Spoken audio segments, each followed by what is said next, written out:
Welcome to this evening's regular business meeting.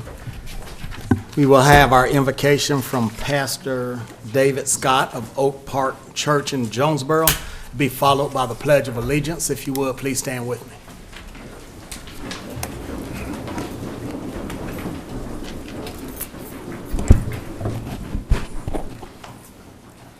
Join me in prayer. Father, in the name of the Lord Jesus, we thank you for this day that you have made. We thank you, Father, for this great group of citizens and leaders that have come together. We pray tonight that your favor and your blessing will be upon this planning for the safety and the progress of our community, that your favor would be upon us and you would bless them.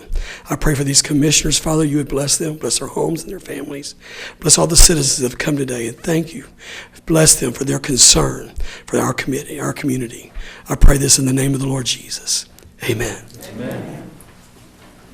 I pledge allegiance to the flag of the United States of America and to the republic for which it stands, one nation, under God, indivisible, with liberty and justice for all. Amen.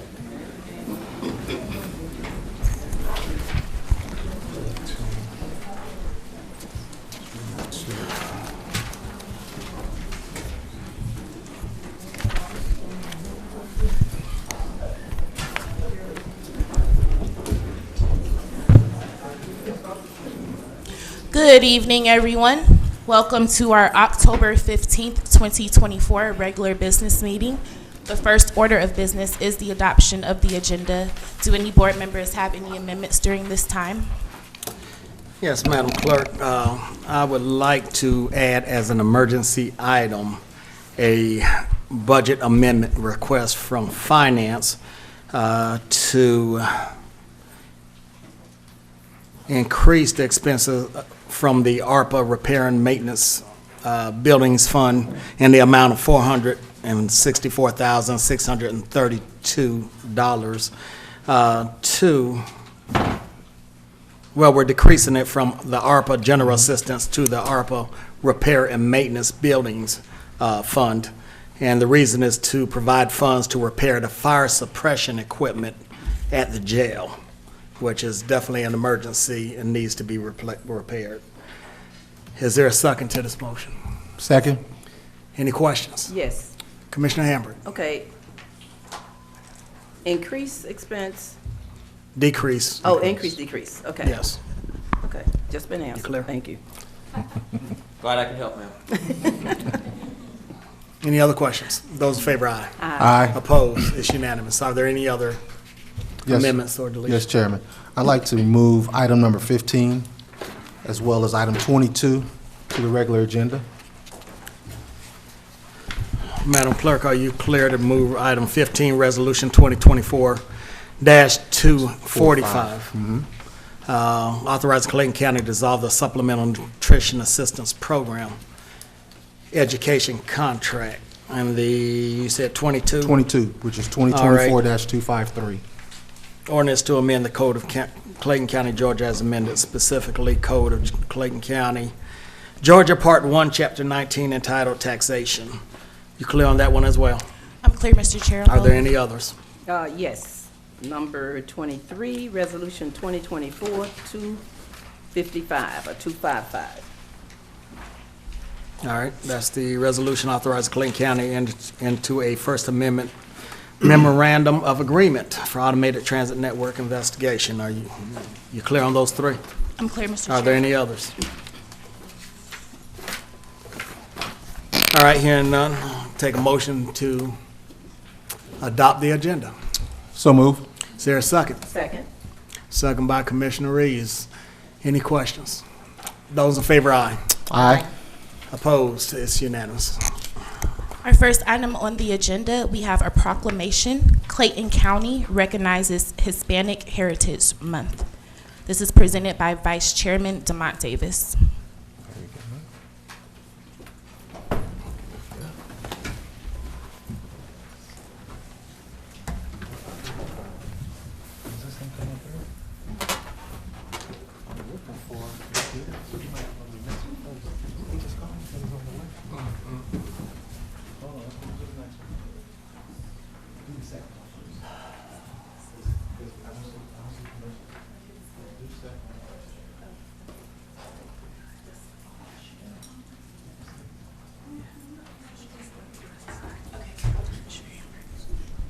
Clayton County recognizes Hispanic Heritage Month, whereas the United States celebrates National Hispanic Heritage Month from September 15th to October 15th each year, recognizing the significant contributions of Hispanic and Latino Americans to the history, culture, and achievements of our nation. And whereas the Hispanic Ladies and gentlemen, we are going to move to the second one first and come back to the first one. Our guest has not arrived yet. So for the second proclamation, Clayton County celebrates October 25th, 2024, and October 26th, 2024 as Haunting Reality Day, presented by Commissioner Gail B. Hambrick. Clayton County recognizes October 2024 as Haunting Reality Month. Whereas, the month of October is a time traditionally associated with the reflection on fear and the unknown, making it a fitting period to shed light on the very real challenges that teenagers face in their daily lives. Hearts to Nourish Hope and the Leadership Clayton graduates from the Clayton County Chamber of Commerce present Haunting Reality, an immersive haunted house experience that serves as a powerful educational tool, transforming each room into a vivid depiction of the complex and often hidden issues that affect today's youth. And whereas Haunting Reality is not merely designed to scare, but to provoke thoughtful reflection, encourage dialogue, and foster empathy within the community for the emotional and psychological burdens carried by teenagers.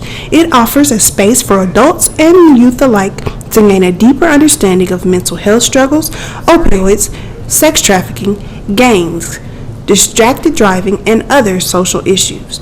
And whereas local businesses and youth volunteers are actively involved in building the props, staging the scenes, designing costumes, and makeup for the characters.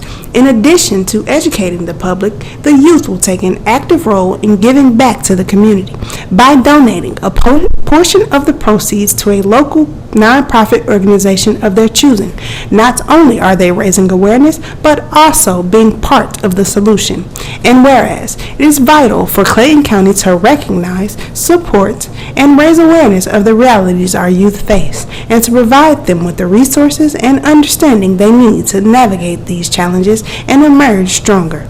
Now, therefore I, Gail B. Hambrick, on behalf of the Clayton County Board of Commissioners, do hereby proclaim October as Haunting Reality Month in Clayton County, Georgia.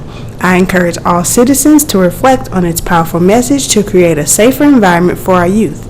I also applaud the generosity of the business leaders involved in this program for their dedication to supporting causes that directly impact our children.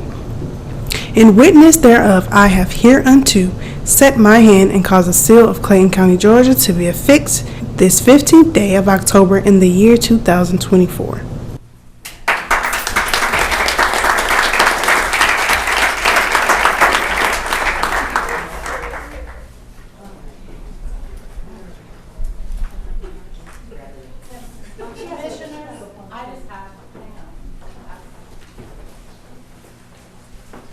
Thanks to all the scientists with Hearts to Nourish Hope, and we want to thank all of you guys here, and we hope that you'll come out. We want to thank Leadership Clayton and everybody else, and the commissioners, because of all the wonderful work and support that we've gotten. We are giving away free tickets, and so you can go to our website, Hearts to Nourish Hope. We have some cards with a QR code, and if you put the promo code Clayton County 24, all caps, anybody can get a ticket for free. So our goal is to have over 1,000 of our young people to attend this event and have resources and just have a great fun time. If you have a nonprofit and you're interested in setting up a resource table, please contact me and we will get with you. But our goal is as many Clayton County youth, and you have to be 13 because it really is scary. 13 to 10. So thank you, and thank you, commissioners and Leadership Clayton. Without you guys, we could not do this. So we appreciate it. Thank you.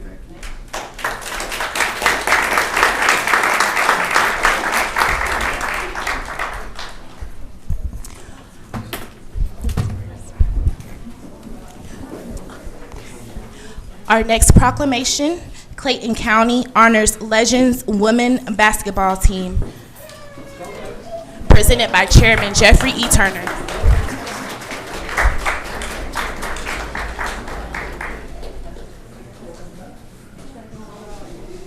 Clayton County Board of Commissioners recognizes the Clayton County Legends Women's Basketball Team. Whereas, Clayton County Senior Services proudly sponsored the Clayton County Legends Women's Basketball Team for the 2024 Georgia Golden Olympics held on September 21st, 2024 in Warner Robins, Georgia.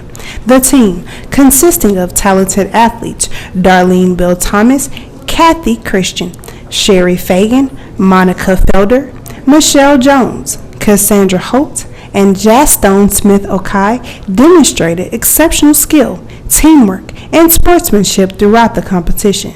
And whereas the Clayton County Legends showcased their determination and talent by winning the championship, triumphantly defeating their opponents. And whereas their outstanding performance has not only brought pride to Clayton County, but also inspired fellow seniors and the community at large.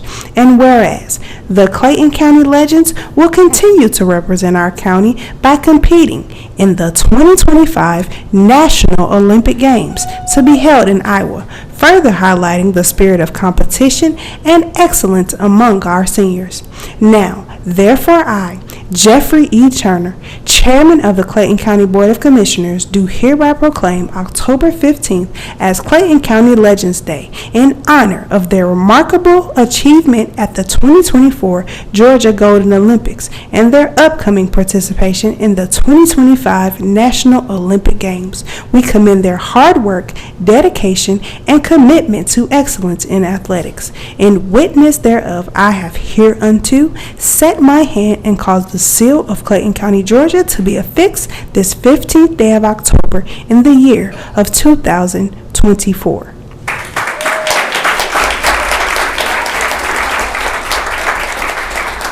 I always say we got the baddest singers in the state.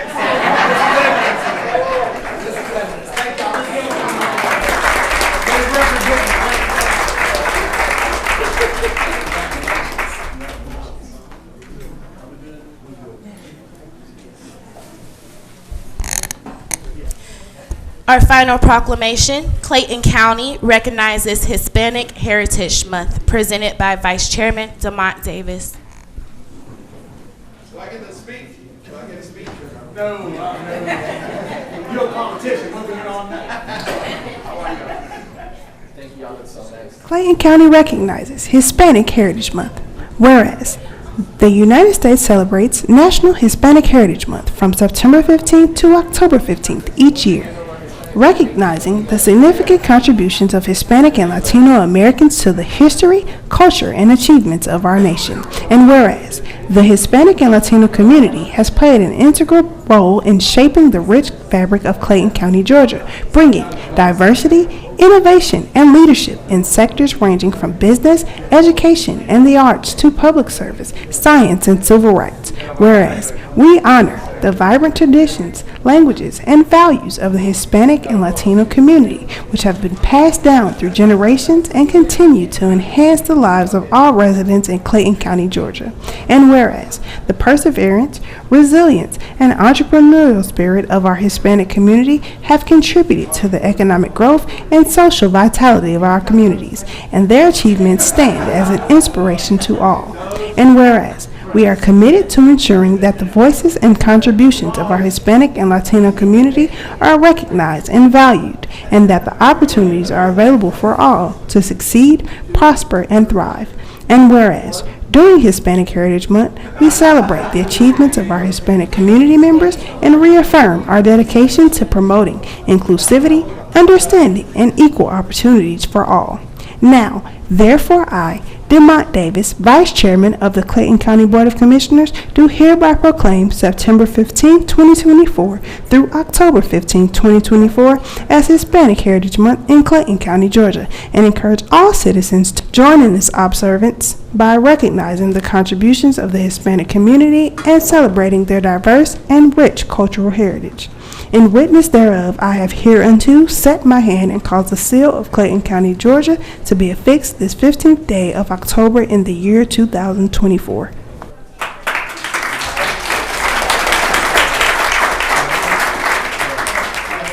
I also just want to say, we really have to begin to celebrate our different and diverse cultures here in Clayton County.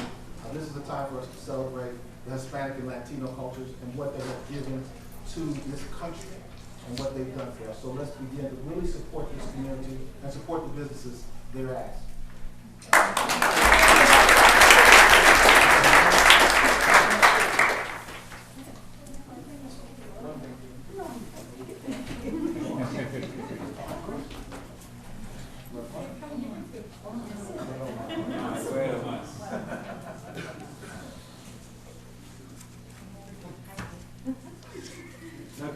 Tilt the problem, that's right, and I'll let y'all count this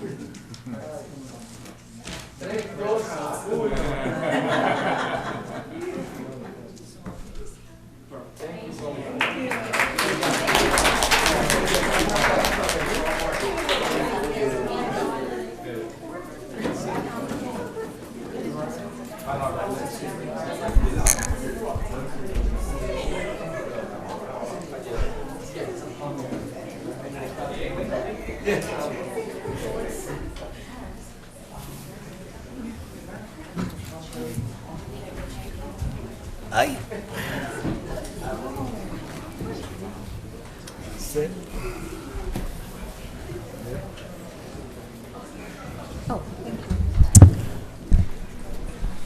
The board will now hear public comments.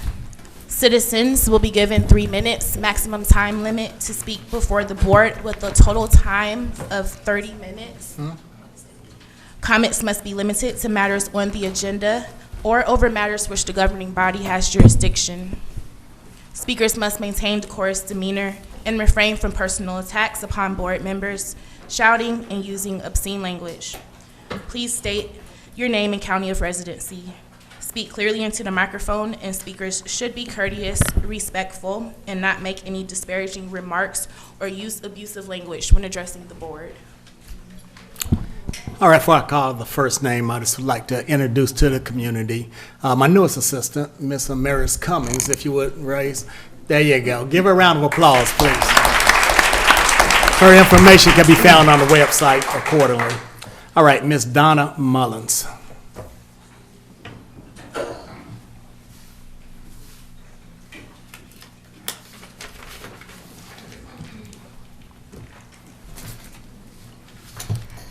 Good evening, ladies and gentlemen of the commission. My name is Donna Mullins. I live in unincorporated Ellenwood in Clayton County, Georgia. You have 8 zonings decisions to make tonight, and I thought it was kind of funny that today's early voting, so I kind of wore my, support the vote there. I want to remind you, please, that the votes that you make tonight affect the very people that elected you. We're a democracy, which means that it's the government by the people, the rule of the majority. So when you're making your decisions tonight, remember the Democratic Party itself, the platform is built on people over greedy corporations. Please remember that you were elected by the people and for the people, and that your vote that you cast tonight on zoning matters will greatly affect the people that elected you. Thank you very much. Thank you. Mickey Garber.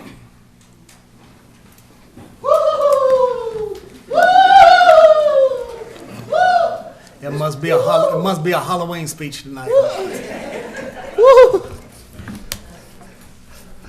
Correct, Mr. Chairman. Madam Clerk, Mickey Garber, unincorporated Rex, Georgia. And yes, with the Halloween season, I would certainly be hoping that all of you commissioners, or at least one commissioner, would come out with a public service announcement for everyone, every child that celebrates Halloween, to make sure that they put their candy wrappers in the proper receptacle. because I don't want to sound cliche, but every little bit hurts. Thank you. Thank you. Timothy Vondale Jefferson.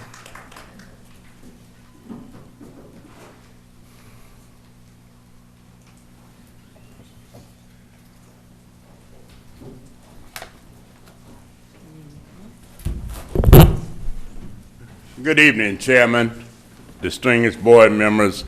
I think that I came to your last time in reference to beautification, and I'm very, very serious. I'm kind of disappointed that I take my time out as a citizen to come before you to file a complaint about certain things, and none of the administration have a tendency to get back with me or even call me. So therefore, it's very disturbing. After talking with several code enforcement officers throughout the community in municipalities and certain city council people, we have a unique problem. These signs, this is the #1 culprit: Lopez Roofing, house washing, and we buy junk cars. These signs are throughout our community. And the reason I asked for a collaboration, because they are in municipalities and in the unincorporated Clayton, and they have the audacity now to put them 15, 16 feet in the air. They're bringing out ladders. And because the leadership of this community is not paying attention, I have to talk with Major McDonald. I have made several phone calls. I'm just a regular citizen. So as we try to transform this county's image, beautification is the embryonic phase of sending a message to all the developers that's sitting behind us today, that pay attention to what we're doing as we move forward. So hopefully the deputy COO or the COO or the major will get back with me to sit down and try to have some type of summit with all 7 cities and their code enforcement directors to see if we can compromise a plan, because as I did my due diligence, these people have never been cited at code enforcement. And they have the audacity to put their phone number on there.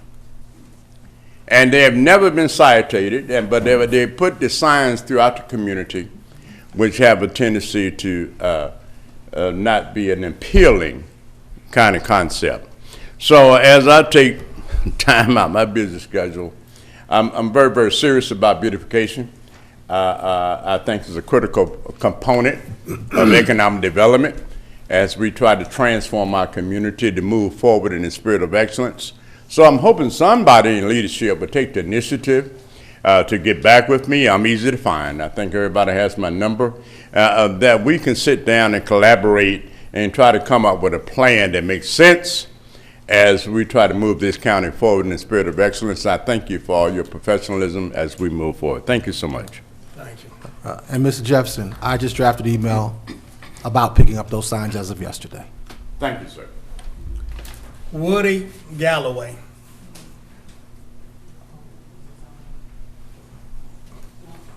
No? You good? Okay. Jordan Edwards. No comment. Pedro Vasquez. Pedro Vasquez. No? Okay. Madam Clerk, that concludes public comment. Mr. Chair, the board will now consider the consent agenda. All right, is there a motion to accept the agenda, the consent agenda? So moved. Is there a second? Second. Any questions on any of the items? Hearing none, those in favor, aye. Aye. Opposed? It's unanimous. Our next item is item number 15, Resolution 2024-245, presented by our Chief Staff Attorney, Charles Reed. Good evening, Mr. Chair, Mr. Vice Chair, and Board. Resolution 2024-245 is a resolution authorizing Clayton County to dissolve the Supplemental Nutrition Assistance Program Education Contract with the University of Georgia Extension and establish the expanded Food and Nutrition Education Program for 2024-2025. It's to authorize the chairman to execute the agreement and to otherwise perform all acts necessary to accomplish the intent of this resolution, to authorize the chief financial officer to amend the budget where necessary to reflect an appropriate revenue source and expense relating thereto, to provide an effective date and for other purposes. All right, is there a motion? So moved. Is there a second? Second. All right, any questions? Yes, I have one. There is these funds of $39,741. Is this a new funding source, or is this a reallocation of past fundings from the program that is going to be shut down? Yes, sir. Thank you. First of all, good evening, Mr. Chair, Vice Chair, members of the board. So, Commissioner Davis, these funds are reallocations from the SNAP-Ed program. So the state experienced significant budget cutbacks to the SNAP-Ed program. So what we've done is we've transitioned over to this new program, which it carries out the same educational components as SNAP-Ed. And in doing so, we're able to reallocate these funds and also retain our program administrator. So had we not made this change, we would have had to let that individual go and would not be providing the programming at all. And some of the benefits that those recipients get is if they begin to complete a lot of this education, they will get monies added to their current SNAP benefits, I believe. I believe so, yes, sir. There's several benefits to it, as is enumerated in the LR, but it's the same exact programming that was coming through SNAP, so we're still reaching the same amount of people with no service cuts to the program at all. Thank you. Yes, sir. Any other questions? Yes, Chief. Commissioner Albert. Excuse me. So was this a grant-funded position? Yes, ma'am. So all the funds come through the cooperative extension through the University of Georgia. So it's all funded through them. So the person that was working with the SNAP-Ed program, I believe, is grant funded through that grant. Not through the counties? That's correct. Okay. Thank you. Yes, ma'am. Any other questions? Those in favor, aye. Aye. Opposed? It's unanimous. Our next item is item number 22, ordinance 2024-253 on page 9.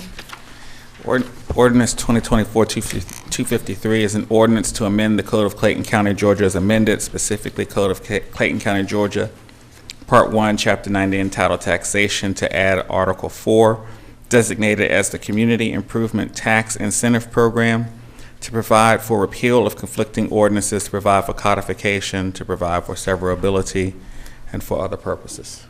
Is there a motion? So moved. Is there a second? I'll second the motion. Are there any questions? Yes. I do agree with this in theory. One of the issues I have is that after a property has been deemed blighted and that millage rate on them goes up, what is it, sevenfold or 7 times that rollback, when they come into compliance and the court has deemed them in compliance, they are being now taxed at a fifth of what our normal citizens are being taxed. I think it's 0.2 of that millage, and it can go on for 2 years. My issue with that is that with Clayton County and the high number of investment properties that folks have, I think this is a way of, let's just say, beginning to use loopholes for tax purposes.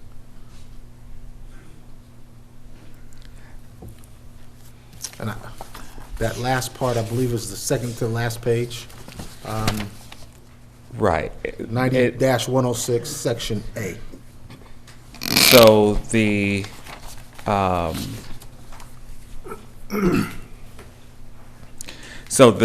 way that this program is intended to work is that it provides a incentive for those who are not cleaning up their property to do so. If they do not, then they have an increased rate. And the sooner they can get that done, there is I guess, the incentive. Now, if the board chooses not to have it as an incentive program and just to do it as I don't want to say punitive, but just say that to remove the incentive portion from it, then we could rewrite that to take that portion out. And so then it would only be if the person is, they are get them the higher assessment rate and then remove everything else once they come back into compliance. Yeah, and because I see in the beginning, for those that are primary residents of that dwelling, we are giving the option to clean that property up before it goes into a blighted status, I think year 2. But to me, it says the ones that are deemed blighted and they're not primary owner, that means they're investment properties. And I just don't believe we should be giving incentives to those who have chosen not to take care and clean up our county for our citizens. And it goes back into the whole beautification comments that have been made as well tonight. And so yes, it is not intended to apply to single-family residents. So the board is not putting a blight tax on the citizens. It is intended to apply to those who are not, and I'm going to try to read the actual language there, that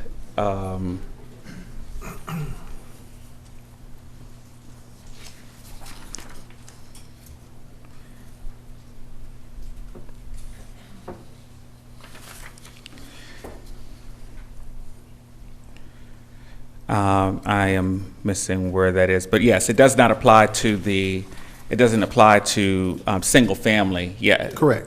And if you do choose to remove that, which is a policy decision from this board, that port can be taken out so that it doesn't go back. There isn't an incentive. It just, if they're blighted, they get paid. They pay this amount, and when they're done, that goes back Yeah. to the regular. And for me, I'd like that to remove, what's the language say? Shall be eligible for a decrease in the rate of county ad valorem taxation by applying a factor of 0.2 to the county millage rate applied to the property, so that such property shall be taxed at a lower millage rate than the millage rate generally applied in the county or otherwise provided by general law.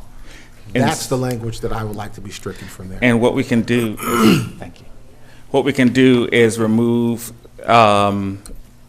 we can remove section 90-106 in its entirety, and then recodify it so that section 107 will become 106, and we'll just change the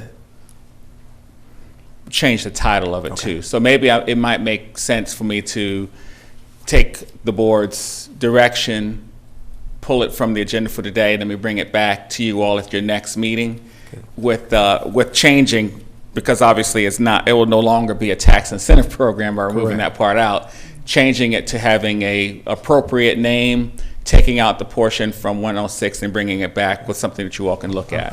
Well, do we need to vote on that? Yeah, she would have to rescind her motion.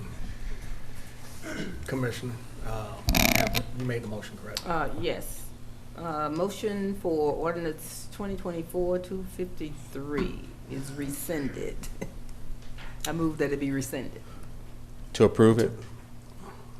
There was your motion to approve, correct? Yes. Right. Okay. So she's rescinding. Okay. Rescind her motion to approve. And then we're going to need another motion to. A second to that one. We need a second. So is there a motion, second? Is there a second? Second. Any questions? Those in favor, aye. Aye. Opposed? It's unanimous. Now, is there a motion to remove it from the agenda? Yes, I move that we remove item, I've lost it now, 2024-253 from the agenda in its entirety. Until next meeting? Yes, Next board I think that's meeting in November 5th. I believe so. That's correct. November 5th. Second. I'll second. Second by Commissioner Reeves. Any question? Those in favor, aye. Aye. Opposed? It's unanimous. Next is Resolution 2024-255, which is item 23, I believe. And that's a resolution authorizing Clayton County to enter into a First Amendment to the Memorandum of Agreement for an automated transit network investigation and implementation study by and between the Metropolitan Atlanta Rapid Transit Authority, Fulton County, Clayton County, City of College Park, Airport South Community Improvement District, and the Airport West Community Improvement District to authorize the chairman to execute any documents relating thereto, and to otherwise perform all acts necessary to accomplish the intent of this resolution, to provide an effective date of this resolution, and for other purposes. Is there a motion? I'll make the motion. Is there a second? Is there a second to the motion? I'll second. Any questions? Yes. Commissioner Hambrick. What is this? What are they doing to us? No, it's a study. Go ahead. Thank you, sir, Mr. Chairman, members of the board. Commissioner Hambrick, so to answer your question, so going back, the board entered into an initial agreement a couple years ago for a phase 1 transit study, which would look at alternative transit means in lieu of the MARTA system. Personal rapid transit was really kind of the focus of that in and around Hartsville, Jackson, Atlanta International Airport. The county was a party to that phase 1 study, which was a $350,000 transit study. In addition to that, there was a phase 2 transit study that was done by the community improvement districts, both the Airport South and Airport West. That was an additional $150,000 study that developed a conceptual design for an automated transit network, kind of similar to Uber on a dedicated roadway that individuals can bring forth as needed. As a result of the second study, the CIDs put out an RFP for a vendor to come in and design a pilot automated transit network in and around Hartsville, Jackson. They did that. They have selected a vendor, which is a company by the name of Glideways, I believe out of Sacramento, California, to come in and build what would be a pilot automated transit network over at the Georgia International Convention Center in College Park. So the proposed system would run from the parking lot at the arena to the parking lot at the Georgia International Convention Center to the SkyTrain station and then back again. The cost for this is roughly $18 million. $10 million of that has been pledged by MARTA. The other $8 million is coming from the developer of the system themselves as part of the pilot, and then there's a secondary $3 million coming also from MARTA to further study that particular pilot and then look at its expansion, if successful, to further points around the airport. So for that $10 million that would go directly to the automated transit network, that includes them coming in, designing it, the testing phase of it, and then if it's not successful, the decommissioning of it. So that would basically be taken down and done away with. So what this agreement is asking the board to do is, does it want to sign on and become a part to an amendment to the initial agreement where essentially you would be giving your blessing to draw down the $10 million from the MARTA system as part of this pilot. Is that correct, Chuck? Pretty much. The original agreement did not talk about how the money was going to be spent. This talks about how much it is. It does provide, again, two groups. One that is the group that you all appoint or have a body to talk about how the plan is going to be done, and then the kind of the technical group. So you all will have a voice in how the money will be spent. Okay, because right now, I'm not. Go ahead. No, it's each party to this agreement will have a person who represents the party, irrespective of MARTA's, your MARTA appointees. Okay. To the attorney's point, ma'am, the agreement anticipates the establishment of two committees. There's a governance committee, which is comprised of the signature parties to the agreement, so MARTA and then the municipalities. MARTA gets 2 votes, everyone else gets a vote. In that, the technical working group committee is there to kind of look at the overall design of the pilot and make recommendations to the governance committee, but their recommendations are non-binding, so the governance committee can choose to take that or discard that based off whatever that recommendation may be.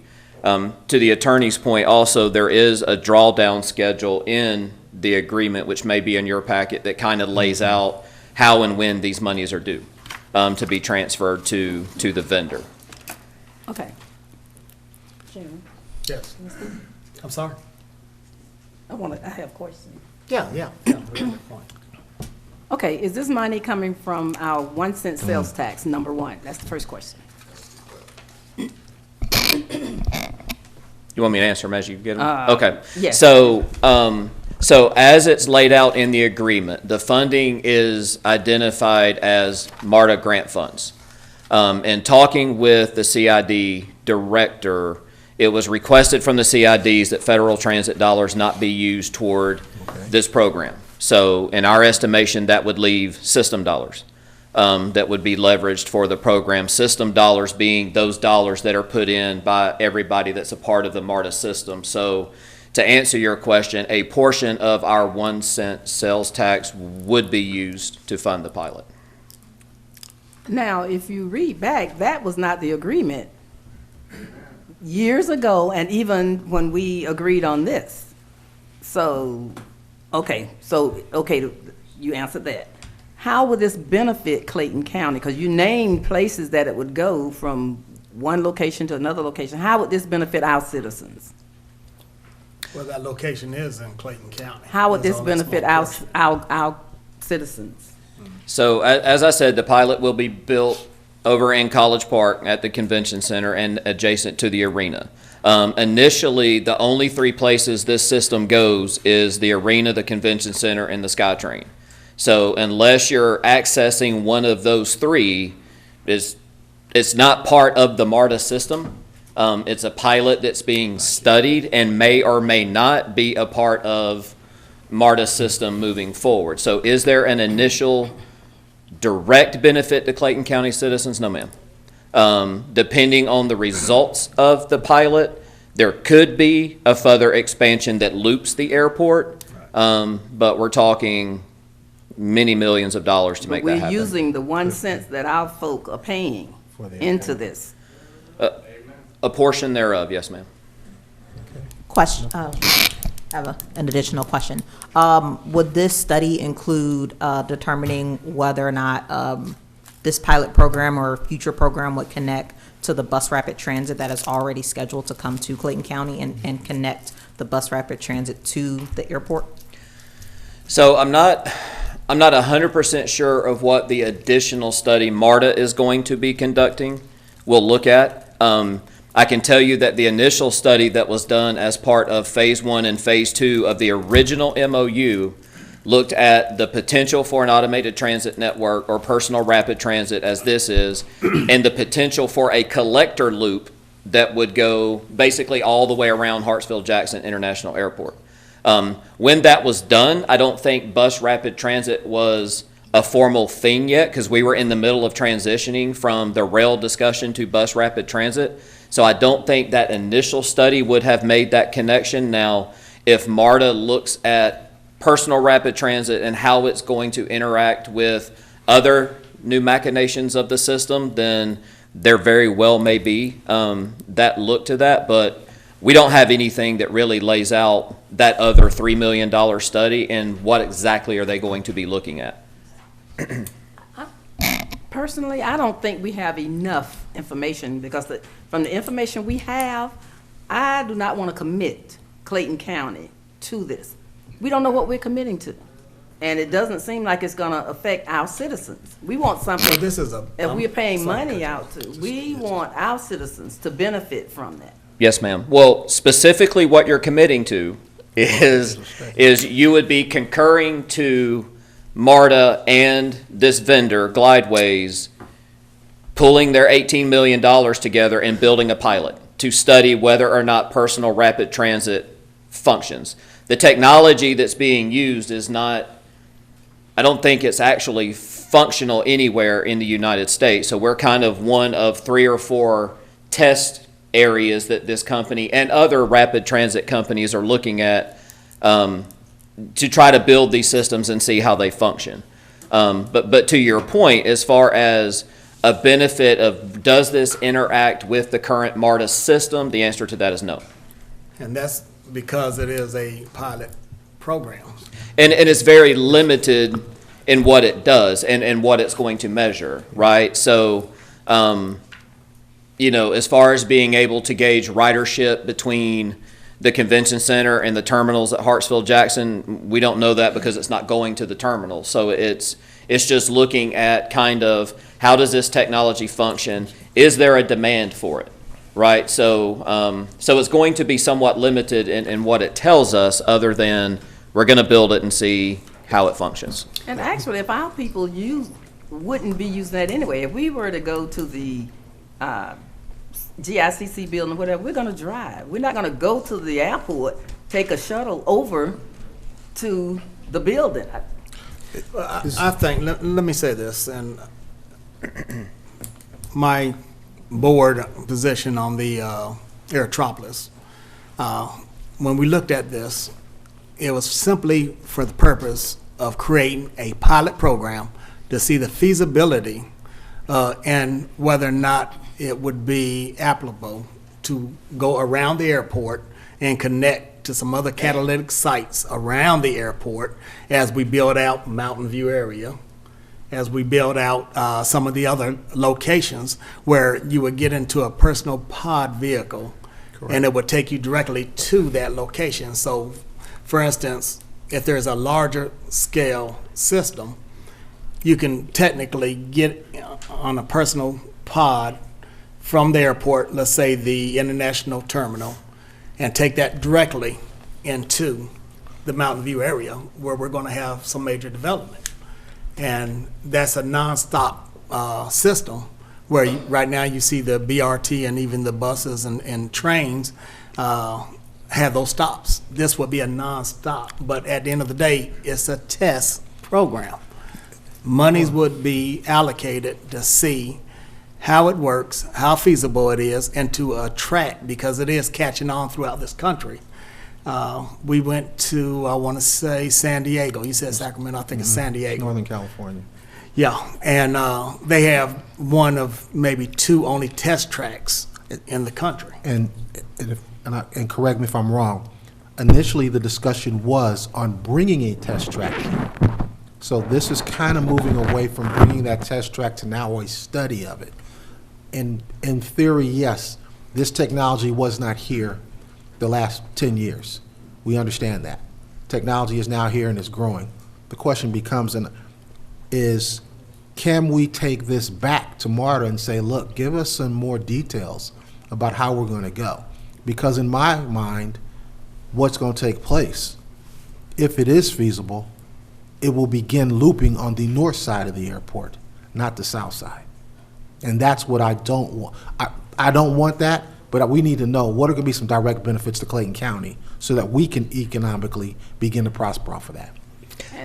Yes, sir, but I think you're 100% correct, and technically this is a test track, right? Because it's limited in its scope, and it's limited in where it runs and how it runs, and even to an extent the demand, right? Because if you think about it, if you drive to an event at the arena and you park at the arena, you're just going to walk into the arena. Correct. So, and if you're going to the SkyTrain to go to the airport, I don't know how many folk park at the arena to hop it to the SkyTrain to go to the airport. So yeah. I think some of the questions we had just from a pure return on an investment standpoint is, okay, so if the system was to get built out at some point down the road, then for those millions of dollars that it takes to build that out, how quick does the county or whichever mechanism funds that see some level of return on its investment? Correct. And as you discussed those 3 stopping points, one is in Fulton County, one is in City of Atlanta, and one is in Clayton County. So which one is in the City of Atlanta? I think, well, the airport. Well, it's not going to the airport, sir. So it only goes from to the SkyTrain. I'm sorry. Well, there's a SkyTrain station at the Georgia International Convention Center. So it goes from the arena Parking lot at the arena, about 400 feet or so to the parking lot at the convention center, to the SkyTrain and back. That's it. And again, it's a test track, but. Yeah, for me, I'd But like maybe to learn get some more more. additional information. Correct. Let me say this, and not to prolong the conversation, but if the board remembers, we had a presentation some years ago, and I believe it was CID, that came and was trying to sell us on the pods individually. So it seems like now the whole thing has changed. Now it's connecting, I guess, College Park, City of College Park, and some others. But I just want to remind you all to check back and look at what was presented to us some years ago. In contradiction, really, to what we're being presented with now. So, anyway, just please think about that. So my question is to the board, would we need to proceed on with a vote, or is there a desire to take it off and maybe have the CID or somebody here to answer some additional questions? Go ahead. Yeah, well, a motion is on the floor, but Yeah, but they can I'm be not rescinded. supporting this right now, as with the little information or information, actually not complete information and all. It's too many questions. That's why I so said I'm it. not prepared to My Who made desire, the motion? my desire is to remove it from the agenda. Who made the motion? Believe. Did I make? You did. I'm up here. I believe you made it, sir, seconded Now, who by, made the motion? How about- All right, well, I'm gonna You make made a the motion. motion. I made it. I'll make the motion to rescind the motion for approval. Is there a second? Second? Is there any questions? Those in favor, aye. Aye. Oppose? All right, is there a motion to remove it from the agenda? I make a motion that we remove it from, what's the number? 2024-255 from the agenda. Do you want to remove it to a certain day, or do you just want to remove it in general? Let's remove it in general, because we don't. Okay. All right, is there a second? Second? Any questions? Those in favor, aye. Aye. Those opposed, nay. It's 3-1, it passes. And my nay was for, we should set a date for either to approve it or not. Madam Clerk, next. Our next item is item number 25. Item 25 is Resolution 2024-254, which is a resolution authorizing the Clayton County Board of Commissioners to conduct a hearing to determine whether any member of the Development Authority of Clayton County shall be removed from office, to authorize the Chief Staff Attorney to send notice of the hearing, including the charges, location, date, and time of the hearing as required by law, to direct the clerk to record the hearing and keep a record of the hearing on file in the clerk's office, to provide an effective date of this resolution and for other purposes. Is there a motion? So move. Is there a second? Second? Any questions? Those in favor, aye. Aye. Opposed? It's unanimous. Our next items are board appointments, beginning with 26. Okay, the first board appointment is to the Zoning Advisory Group. Charlton Holloway's term on the Zoning Advisory Group expired on August 19, 2024. New term is for 3 years, beginning immediately and expiring on August 19, 2027. Are there any recommendations? I have a recommendation. This district. Commissioner Reeves? This is District 4. This is a full board, This is full board? full board appointment. I'm sorry, I should have said that. Go ahead, Commissioner Reeves. Oh, I'm sorry. I'd like to appoint Sydney Bourget Holmes. All right, is there a second? Second? Any questions? Those in favor, aye. Aye. Aye. Opposed? It's unanimous. Next board appointments to the MARTA CAB Board, Citizens Advisory Board. Elena Reeves is the new District 1 Commissioner who had to resign from the MARTA Citizens Advisory Board due to being elected. The existing term will expire on April 20th, 2025. This is a District 4 recommendation. I want to appoint Ms. Ramona Bivens to the MARTA Board. Is there a second? I'll second that motion. Are there any questions?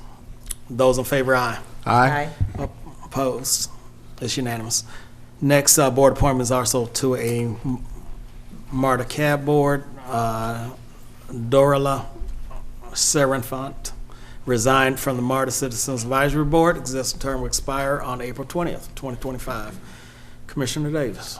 I believe that's District 1's appointment. No. No. It's I have a I had recommendation, two. but it's for you. Well, I'm going with your recommendation then. I will. Can somebody make a recommendation? I'd like to recommend Miss Taniqua Boykins to the Martyr Citizens Advisory Board. Is there a second? Second. Any questions? Those in favor, aye. Aye. Opposed? It's unanimous.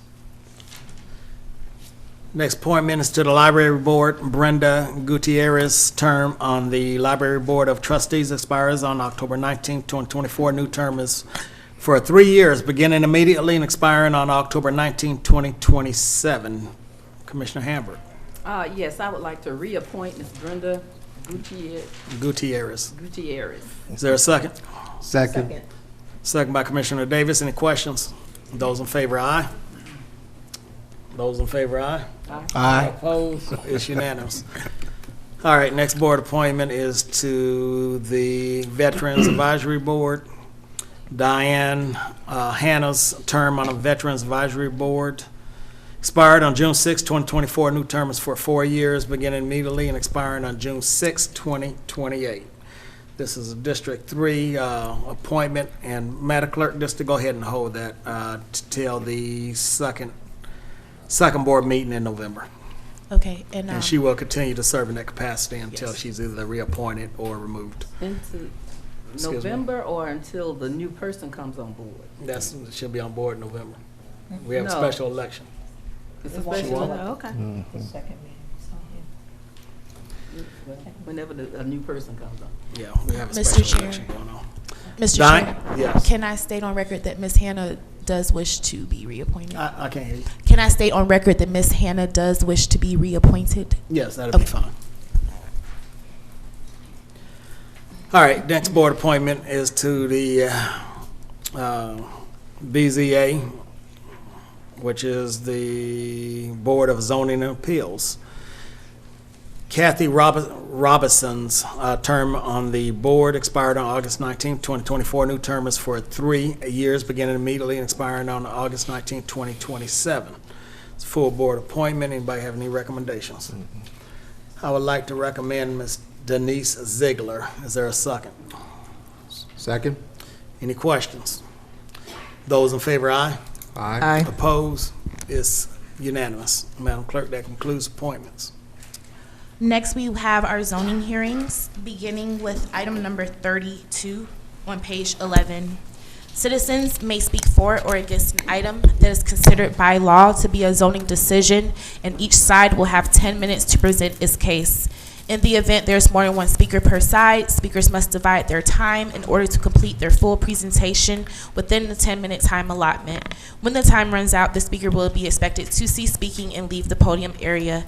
Applicants or citizens speaking in favor of an item shall speak first. Applicants in zoning ordinance cases shall have the right to reserve time for rebuttal. Opponents of a zoning decision item shall have no right of rebuttal. When speaking, please remember to speak directly into the microphone and begin by stating your name, address, and name of any organization you represent. Abusive, profanatory, or derogatory language will not be permitted.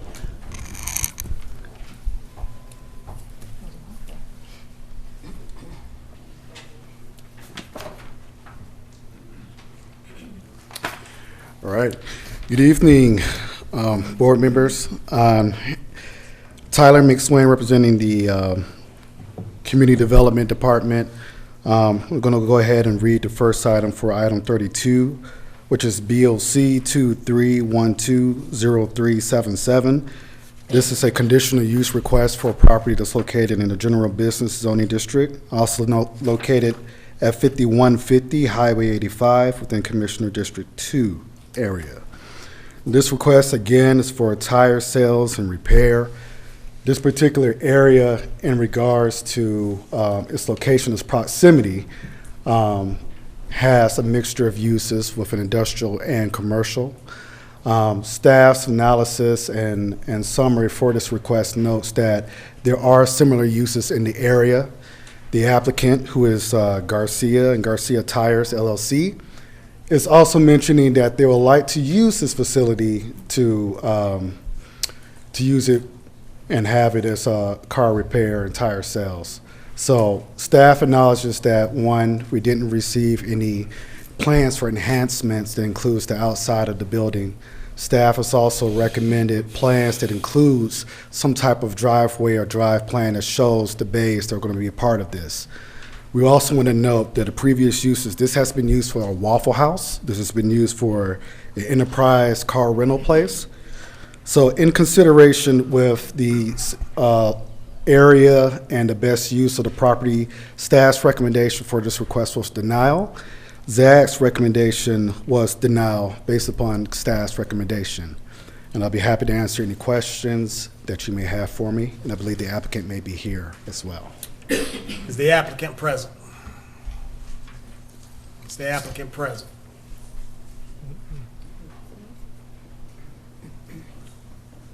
All right. How would you like to proceed, Commissioner Hambrick? With a public hearing or to make a motion? Commissioner, you can either move forward with the public hearing, make a decision, or you can continue, whichever way you'd like to do. Okay, because I want to close it out, so I'd like to go ahead with the public hearing. I could close it out without the public hearing? No. You gotta have it, okay. All right. I stand corrected. All right, at this time, we're having a public hearing on this matter. If there anyone here who would like to speak in favor of applicant's request, please come forward. Anyone like to speak in favor of? Anybody in opposition to? Anybody opposed? Commissioner Hambrick. Yes. I move that we deny VOC 2312-0377. Is there a second? Second. Any questions? Those in favor, aye. Aye. Aye. Opposed? It is unanimous.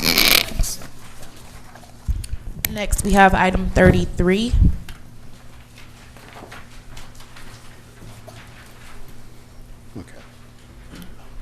Okay. All right. Chairman and Commissioners, the next item is another conditional use request. I'll read it for the record for item 33. That's BOC 24050424. This is for conditional use for truck service center, specifically truck detailing and wash for property located at 3060 Lees Mill Road in Forest Park. The applicant is Big Rig Restoration LLC. Staff's recommendation was approval with conditions, and the Zone Advisory Group recommended to deny this request. Shortly after that meeting on September 30th, we received a notice to withdraw this request from the applicant. So October the 1st, we formally did receive that notice that they wish to not to continue this venture. So, may I ask why we put it on here? Because the Zone Advisory Group accepted it, and then this board would have to accept that withdrawal or deny the request, or approve, if you wish. Still had to come before us. Okay. So how would you like? So the applicant, let's see, let me see what the applicant was requesting. To withdraw. Right. So now, was it a possibility of them coming back before the board or whatever? Because I don't want them to go through that process of having to pay again and all, so. Okay, so the code establishes that if it's denied, they have to wait a year. If it is withdrawn, they will have 6 months before the submittal process again can happen. Okay, so I recommend that that it be withdrawn. Okay. Okay, so I recommend You accept the right word withdrawal. that we accept the withdrawal request from the applicant for BOC 2405-0424. Is there a second? Second. Second by Commissioner Reeves. Are there any questions? Those in favor, aye. Aye. Opposed? It's unanimous. Item number 34 is next on the agenda. All right, moving along. Item number 34 is BOC 2406-0431. This again is a conditional use request within Commissioner District 1's area. The request is by Grand Luxor LLC for a CUP for a special events facility located at 3056 Anvil Block Road, Unit 111 in Ellenwood, Georgia. The property is zoned planned unit development and has a mixed-use designation. The applicant has submitted information that they're wishing to use the unit at 111, and they'll use the existing parking layout. For those who not may be familiar, this is adjacent next to the Walmart. So Zone Advisory Group heard this request. Staff's recommendation for this request was approval with the stricken condition. The Zone Advisory Group recommended approval of this request with one condition, that the applicant must, with two conditions, The applicant must provide a shared parking agreement with the property owner. And condition number 2, the conditional use permit will be voided, dissolved upon new ownership of a business, which will require a new ownership by a new conditional use permit. I'd be happy to answer any questions, and I believe the applicant may be here to answer questions as well. Is the applicant present? Please come forward.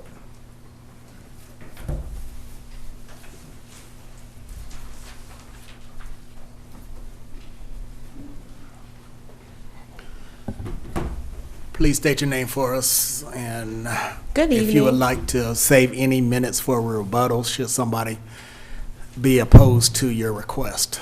Usually 2 minutes or something like that. What that allows you to do is come back up if somebody says they don't want it. Okay. Good evening. My name is Fernita James Whaley. Put 8 minutes on the clock. I was talking to somebody. Go ahead, thank you. Go ahead. Proceed. Oh, I'm Fernita James Whaley, and I forgot. No, just tell us what your request is. Oh, my request is for a conditional use permit for an event center at 3056 Anvil Block Road in Ellenwood, Georgia. It is next to Walmart area. The zoning advisory group asked for a shared parking agreement that was submitted. I'm not sure who has it, but it was submitted So you to do have them. agreement. Mm-hmm. Is that all? Okay. I'm nervous. No, you're fine. If that's all you would like to say in reference to your request, that'd be fine. Okay. Okay. So at this time, we're going to have a public hearing. Is there anybody here who would like to speak in favor of applicant's request? Anyone like to speak in favor of? Anybody in opposition to? Anybody opposed? Okay. Commissioner Reeves, how would you like to proceed? I would like to proceed with a motion to approve with the conditions. All right, are you in agreement with the conditions? You already submitted one, so the other Yeah. one you're good with as well, right? Yes. Mhm. All right, I'll second the motion. Are there any questions? Those in favor, aye. Aye. Opposed? It's unanimous. Congratulations. Our next item is item 35.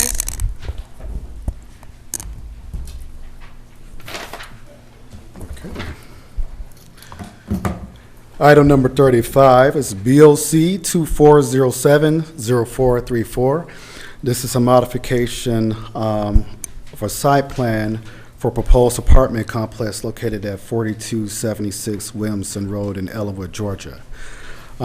Again, this is an initiated item for this property that's located in the PUD, Ellenwood PUD area, which has been designated for multifamily use. This petition went forward to the Zone Advisory Group with a note to withdraw. Staff will forward over that withdrawal to this board as well, as the applicant has made a formal notification to withdraw the request. Commissioner Reeves, how would you like to proceed? Just as with the last petition we had, you can move forward with a hearing, public hearing on it, or you can make a motion to accept the withdrawal, and that would allow them to possibly bring it back within 6 months. But if you deny it, I think that denial, they would have a year. It would take them a year to bring it back. I'd like to make a motion to accept their withdrawal. All right, is there a second? Second. Those in favor, aye. Aye. Opposed? It is unanimous. Our next item on the agenda, item 36.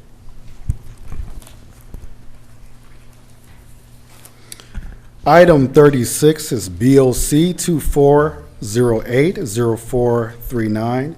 This is a modification of a site plan specific for a property located in the Ellenwood PUD with the request for a review of the site plan, consideration of the height increase and modifications for a proposed data center located in District 1. The applicant is TA Realty for the approval again for the site plan for property located at 4350 East Tanners Church Road. Again, to mention that the property has been designated for the use of a data center. Within the requirements of the code and conditions of that PUD, it requires that all non-residential developments come before this body for consideration before the site development process can commence. In regards to that, there are recommendations in terms of changes to the conditions of the zoning that this board may grant. Staff's recommendation was for approval with conditions. The Zone Advisory Group recommended approval with conditions, and I'll read those conditions for the record. Number 1, an environmental compliance letter shall be submitted and reviewed prior to the issuance of a land disturbance permit. Condition number 2, the site shall be fenced, the planned substation shall be adequately screened and buffered. Condition number 3, a meeting with District 1 Commissioner and the community must be completed prior to the Board of Commissioners meeting. I want to make note that condition number 4 states noise levels do not exceed 65 decibels during the hours of 7 p.m. to 11 a.m. at the property line. Condition number 5, a sustainable water system shall be installed. And number 6, maximum roof height shall remain 50 feet. But before we close that, I just want to make known of the modifications that are being proposed for you all this evening. I want to start with number 5. Specifically, the language should state a closed water loop system shall be installed. And that's to replace sustainable water system. And that's the clarification of what exactly that means and the intent of that.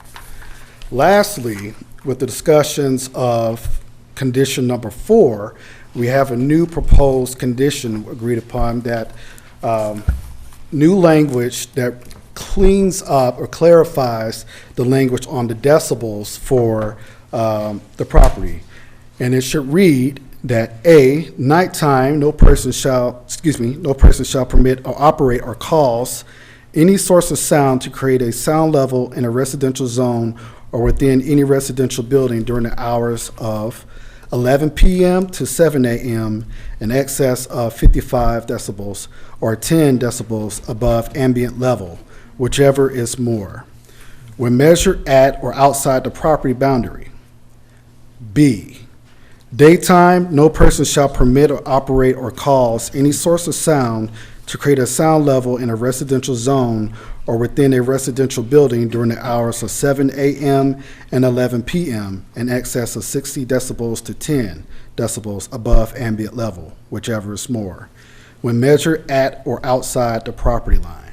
And again, this condition is dimensioned to clarify and clean up that particular condition as it's been researched for other standards that have been practiced around the region.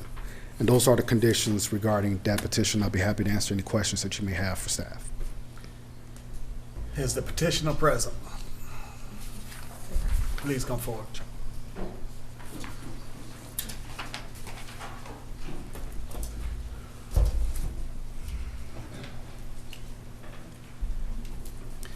Please state your name and whether or not you would like to reserve any minutes for a rebuttal.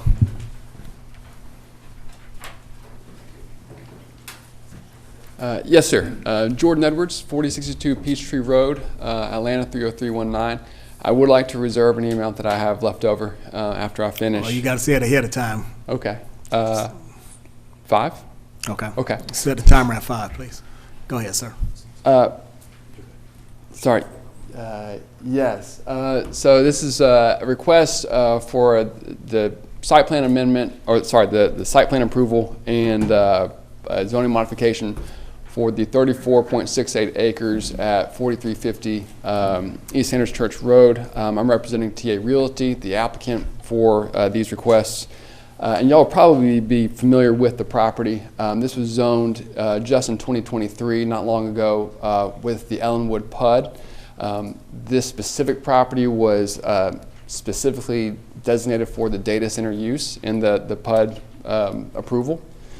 So the use itself is not something that we need to change tonight. We're only asking for the two things that Mr. McSwain already mentioned. So these are some of the conditions from that Ellenwood PUD approval. You see condition number 3 that I've highlighted is the Board of Commissioners approval of the site plan, which is why we're here. And then also for mixed use and non-residential standards, the maximum height there is 50 feet. We're asking for relief from that to increase our building's height. For the site plan, this is from the materials that y'all have already reviewed. We are proposing 378,000 square feet of data center use. That's based on the amount of electricity that Georgia Power has committed to providing for this specific development. They've indicated that more power may also be available. So if and when that power is available, we've also provided for going up to a total of 725,000 square feet. The building itself would be 2 stories. If that phase 2 is developed, then we would not need to change the footprint of the building. We would just populate the 2nd floor of the building. So at 2 floors, the building will stand 56 feet tall to the roof.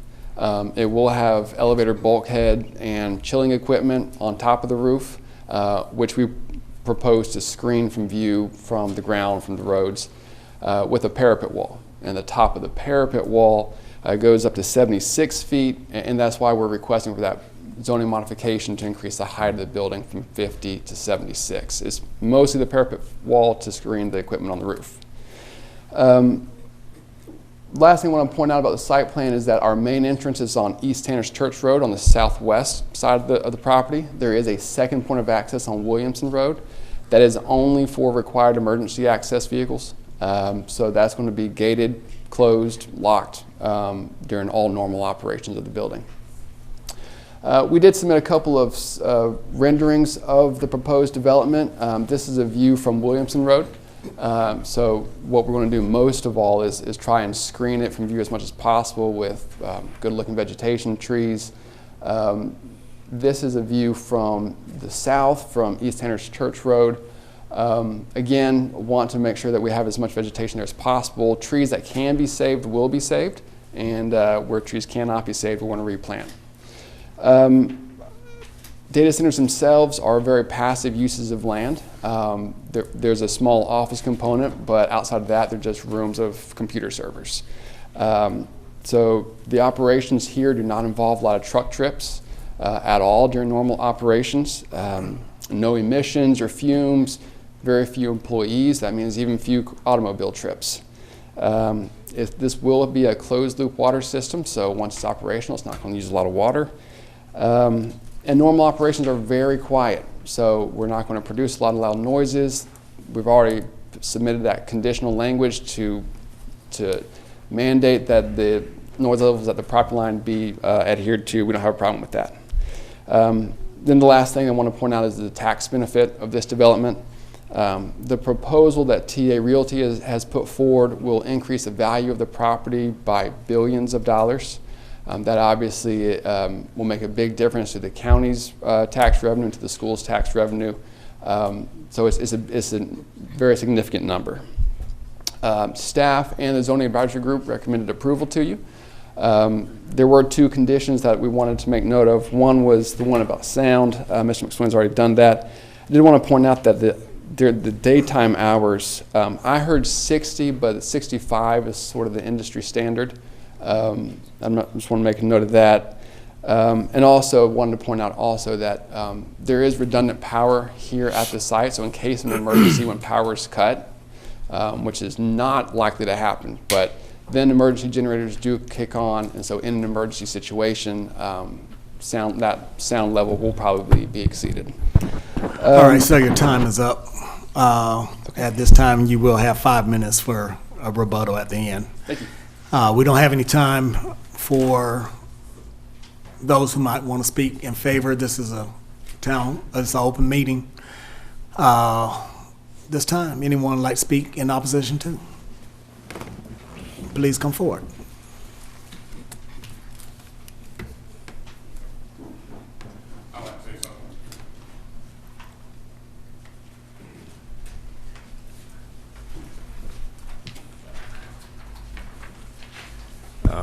My name is Joseph Bridges. I live in the Grant Forest subdivision, which is about 500 feet off of Williamson and Grant Road. And I would just like to say that we have enough warehouses in the area. I just passed one on Moreland coming over here that's for lease right now. It's been built and still right across from the post office. And there are several other warehouses that are unoccupied and that are truly something we don't really need in more warehouses. And for safety reasons, anyone that's been down Williamson or Grant Road knows that traffic is a concern. There's no sidewalks, and I personally have almost been around the road several times. So any additional traffic that's not from, I guess, a residential housing development should be forsaken. Thank you. Thank you, sir. Anybody else? Ms. Mullins? Good evening. My name's Donna Mullins. I live in unincorporated Ellenwood, Clayton County. This is a DBS meter reader. While he was speaking, as high as it ever got was 42.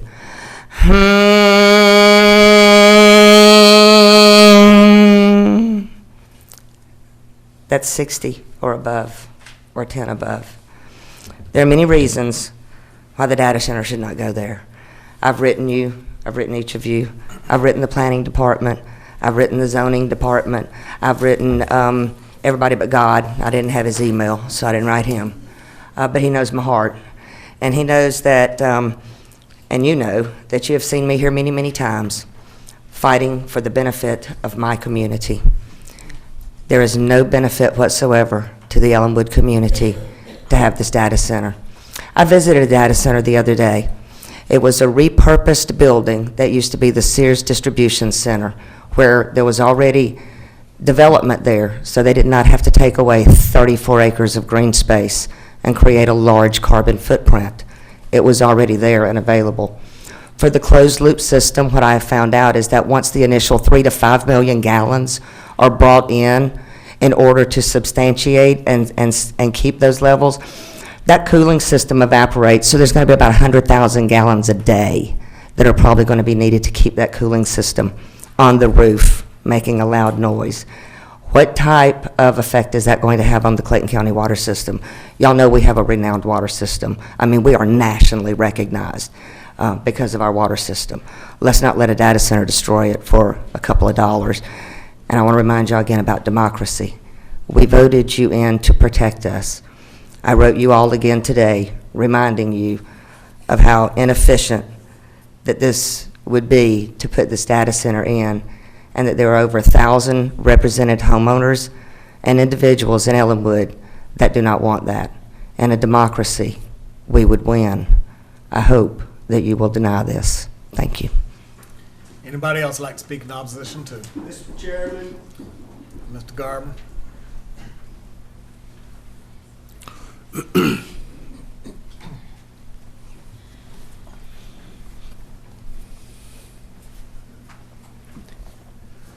Madam Clerk, Mickey Garber, unincorporated Rex, Georgia. Even though I live in Rex, Georgia, and this facility's going up in Ellenwood, these people are my neighbors. If I don't help defend them, how can I ask them to help defend me in a time of need?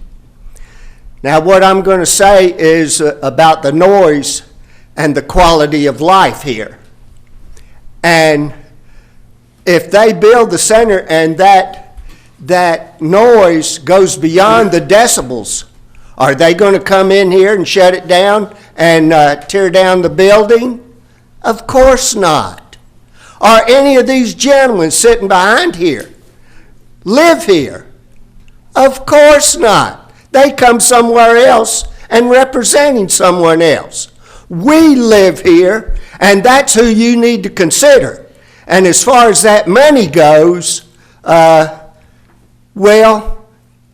there'll be other better ways to spend it. Remember that Mr. Dickens, the mayor of Atlanta, doesn't allow data centers anywhere around the now walkway around Atlanta because of the noise and unsightliness.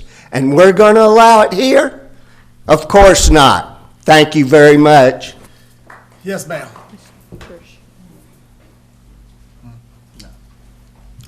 I'll get her next. Kathy Williams, Ellenwood, Williamson Road.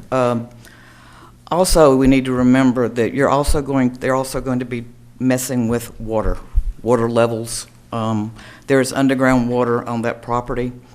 The houses on Williamson Road are on wells.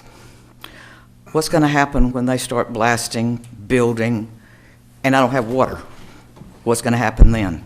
Also, it's fed by, there's a lake at the mobile home community that is also fed by that water. I'm predicting in a few years that I will be without a well and that mobile home community will be without a lake. Thank you. Ma'am.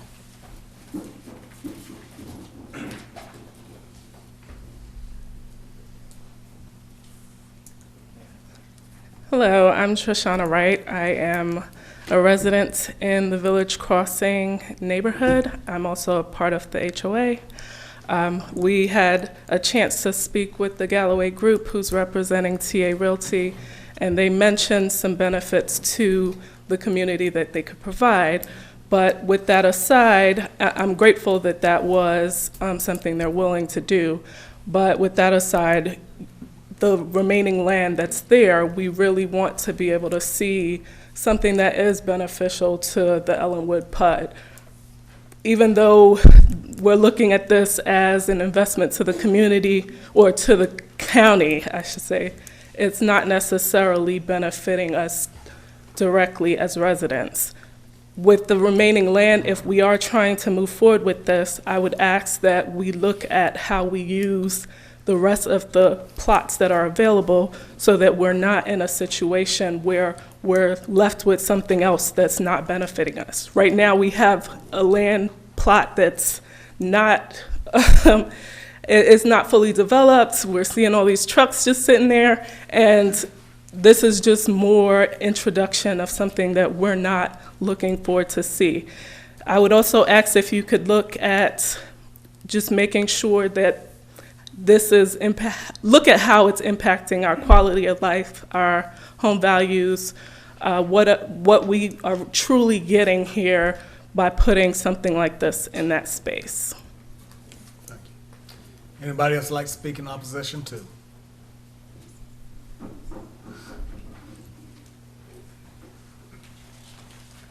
Hello, my name is Shantoya. I just want to say, in opposition to this, You live in the county, ma'am? Oh, I'm sorry. It's Clayton County. Okay, go ahead. Okay, sorry. I don't live in the area. However, the gentleman did speak about the school systems. I actually have a child that goes to our school systems, and although there may be some benefit, my son speaks like very highly of Clayton County water. Like, he comes home, he is like, Ma is better than Desani. I think Clayton County water came to his elementary school. He's now in high school. He goes to Jonesboro High School. He will be on the basketball team. But it speaks proudly about Clayton County water to this day. So if there is any effect, and I mean any negative effect, I will speak in opposition to this. Thank you. Thank you. Anybody else? Anybody else? Okay.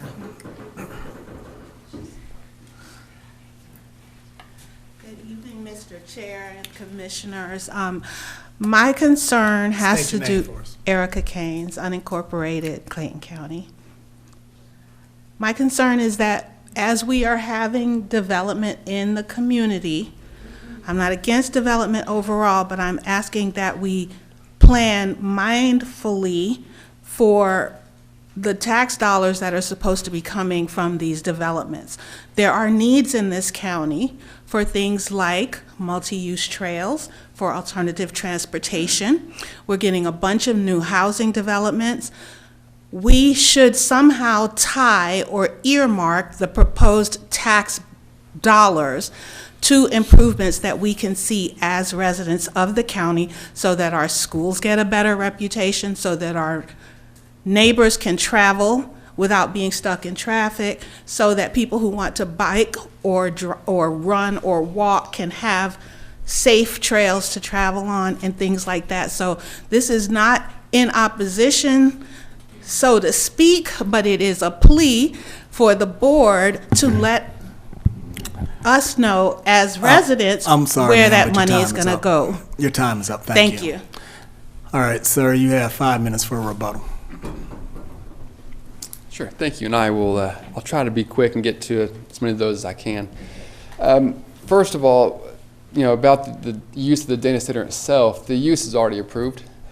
This board approved that use in 2023. So what we're here for tonight is just the site plan itself and for that zoning modification that we requested. About sound, the figures that were put forward to you by the zoning advisory group in that condition are maximums. So are not numbers that the data center is going to go out and that's the number we're going to hit. Those are maximums that most of the time we're not going to hit. Those are safeguards that are widely accepted throughout many, many municipalities and counties around the Atlanta area and nationally. So those are not numbers that we made up. Those are standard numbers. As far as the tax revenue, the building itself is specially designed to be a data center. And it by itself will cost billions of dollars to develop. Repurposing an existing building for what this site will be is not possible because of what goes into the shell of the building and the other infrastructure therein. The equipment that is put into it after development is at minimum doubling the value of the property all over again. So the amount that goes into building the building, that same number again is going to be invested with the technology that goes on the inside. At minimum, that's a conservative number. As far as water, the county is going to be watching this very closely as we go through site development. We're going to have to check all of the county's development boxes. They're not going to let us affect the water supply to any homes in the area. That's not going to happen, and the county wouldn't let it happen either. This facility is not going to emit any sort of pollutants into the water system. It doesn't emit sound, fumes, noises, gas, noxious materials. It doesn't have any sort of chemical materials that are going to be emitted. So safety of the water is also not a concern. Lastly, someone mentioned Mayor Dickens in Atlanta and the Beltline, and they did put in a data center ordinance around the Beltline, but that is a pedestrian-centric walkway that is lined with shops and outdoor dining and eating. That's not the situation here. And this property, we have a warehouse across the street on one side, a warehouse very near to this on the other side. 675 is our southern border. So it is a very different sort of area. The sound levels at the property right now are in the 50 to 60 decibels just right now when it's just trees. That's the ambient noise level.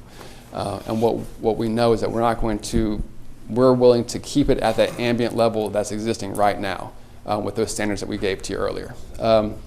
So with that, we ask that you vote to approve this tonight with those changes to the conditions we mentioned, the sound level, and then also we do ask you to increase the height maximum to 76 feet.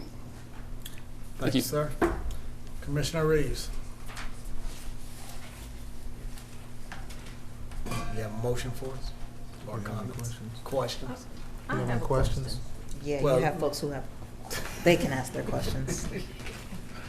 I have a question. So it sounds like in 2023 that we approved, The data center. right, Within the Ellenwood Peak Planning Unit. right, The the PUD. PUD, in the PUD, right. So it's not like we are stopping it from coming, right? It's already been agreed upon, is that correct? Mr. McSwain?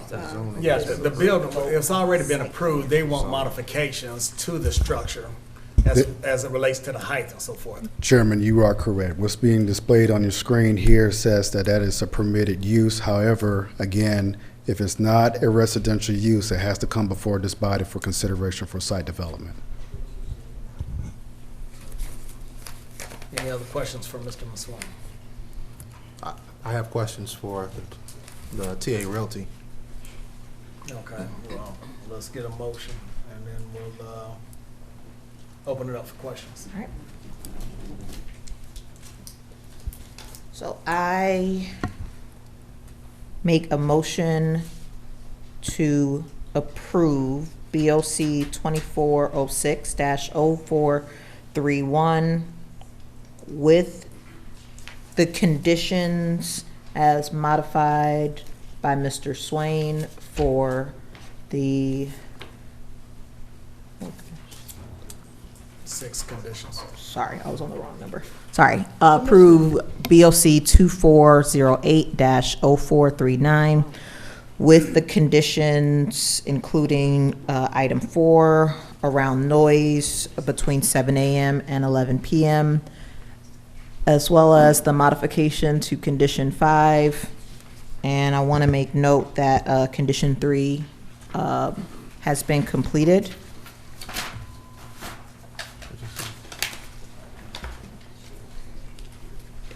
Yes, that is my motion.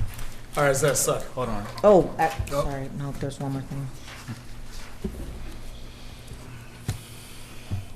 Okay. Making the motion with the zoning board and staff conditions, modifications to item 4, item 5, and modification to item 6 for the variant, for the height variance up to 75 feet? 76. 76. Mr. McSwain, can you read those conditions again as?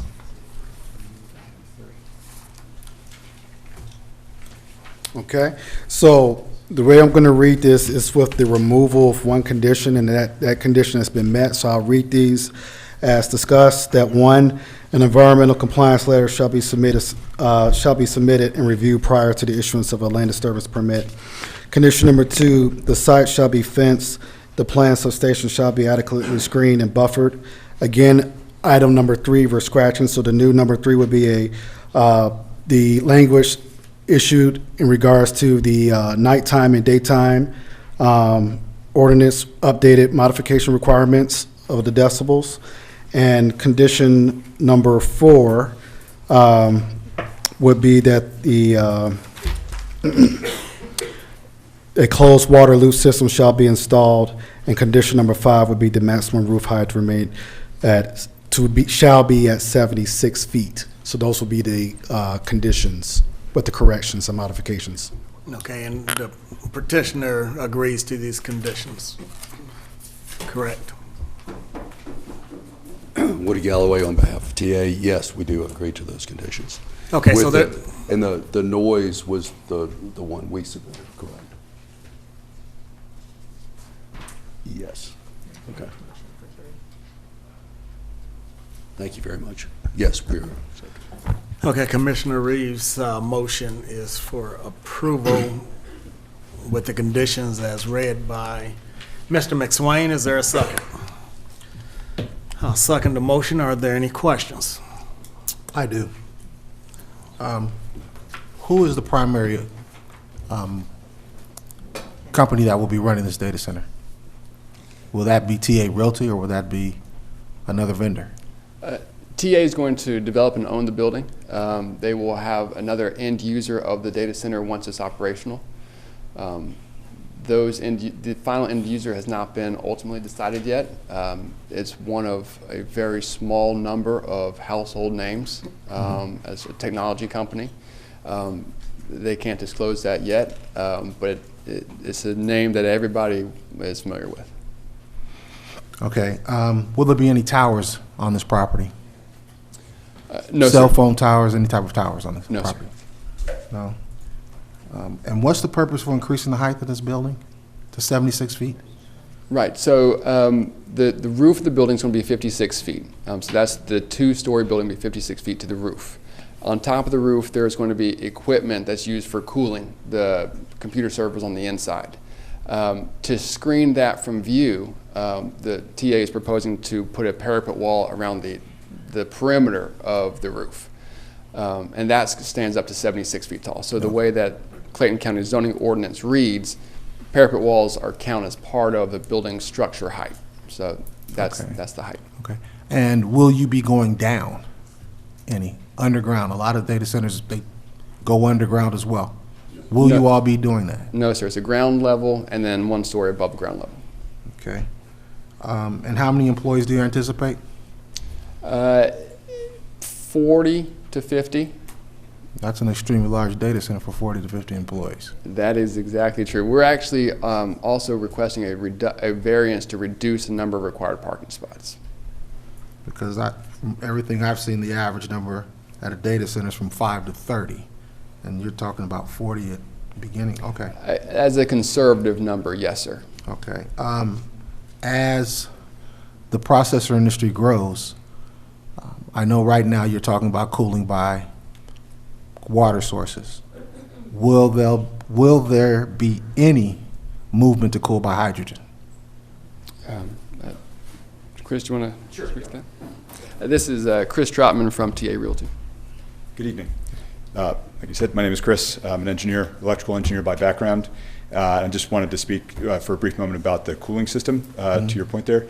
At the moment, there's no real hydrogen technology I'm aware of for cooling, but did just want to touch on the actual cooling system. When we refer to a closed-loop system, that means we will not be evaporating water on a daily basis. We will fill it up initially, and that will be a closed loop. Under almost no circumstances will be needing more water for our cooling system. But the life cycle of that closed loop is what time frame? 20 before to 50 years. Before it has to be refilled, even at a 5-10% loss? Maybe we'll cycle it after 10 years or something like that, but it's a long time. Okay. And as far as, so you're not going to, Georgia Power will not build an additional grid. You all are speaking about building a there will be a substation on site. Substation on site? Yes, sir. Which will be sourced by Georgia Power, though? Correct. Okay. Yep. There's a transmission line you can see on the site plan to our east, and so that we will effectively tap those lines, and those will come into the substation next to the building. Okay. Any other questions? Those in favor, aye. Aye. Opposed? Nay. 3-1, it passes. Our next item is item number 37.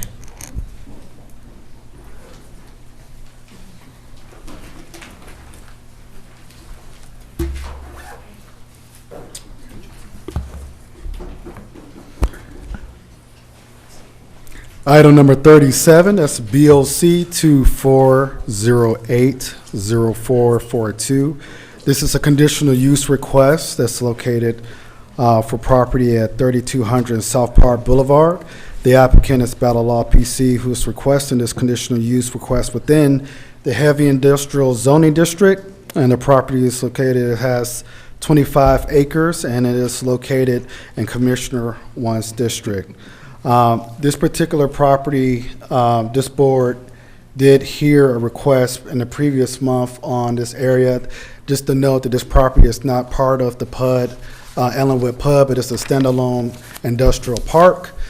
This is one of the last undeveloped parcels in that park, and the applicant is requesting to develop a warehouse facility for cold food storage. Staff acknowledges that this area has been developed to include industrial uses and did not see that there was any detriments or anything to the area in regards to this particular request. Staff's recommendation for this particular conditional use was approval with conditions. The zoning advisory group recommended approval with one condition that one, the tree line adjacent to the residential zone property shall be remain undisturbed at the minimum width of 400 feet. I just want to make note for the record that staff would recommend to strike that condition, as our code does have requirements that would protect the buffering for land design requirements for industrial properties. So with that, the recommendation is approval with no conditions that's forwarded to you all, I'd be happy to answer any questions that you have for staff regarding to this request. Is the applicant present? Please come forward.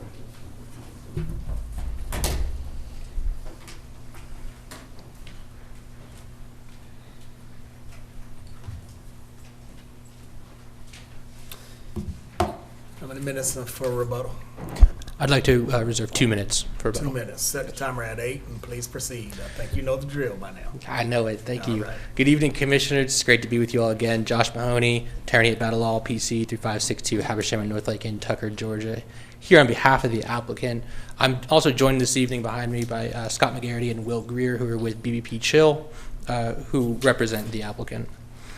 We do have a short presentation for you all this evening just to hit the highlights for you. We'll get that up here in just a moment. But essentially what we're requesting is a conditional use permit to allow for a warehouse that's capable of cold storage, but also ambient temperature storage.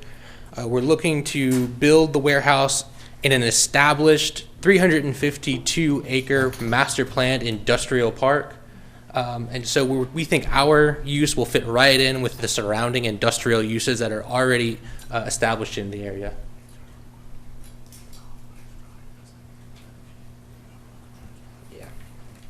Just one moment.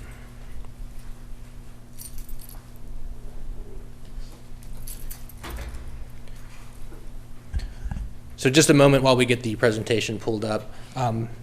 Essentially, to elaborate on our request, though, some other businesses that are already in the industrial park include Brandsmart USA Atlanta Distribution Center, ATLFreight.com, FedEx Ground, CXO Logistics, and many more similar distribution style uses that we're looking to basically model ourselves after. So the picture you see on the top of your screen, that's the property, the yellow arrows pointing to it. Everything you see in purple going to the north and northwest, that is the heavy industrial zoning district that the county has placed on this area. That's really showing where this industrial park is located. We are kind of in the back end of that industrial park, one of the last, if not the last, parcel to be established with an industrial use here. The picture you see on the bottom, you can see the parcel highlighted with a location marker there. And if you look just to the north, you can see all the other warehouses that are kind of already in that industrial park. So again, not introducing anything new as far as general use, but what is unique is that we would have the combination of cold storage and ambient temperature storage. So zooming in here, I've overlaid a site plan onto the parcel so you can kind of get a sense of how this would lay, how it would fit into the area.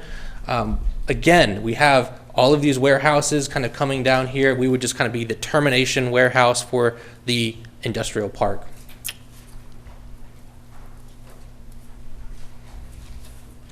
We've kind of covered the zoning already before we pulled this up, so I'm going to go ahead and skip this slide. I've zoomed in a little bit on the site plan here to highlight a couple things to you all.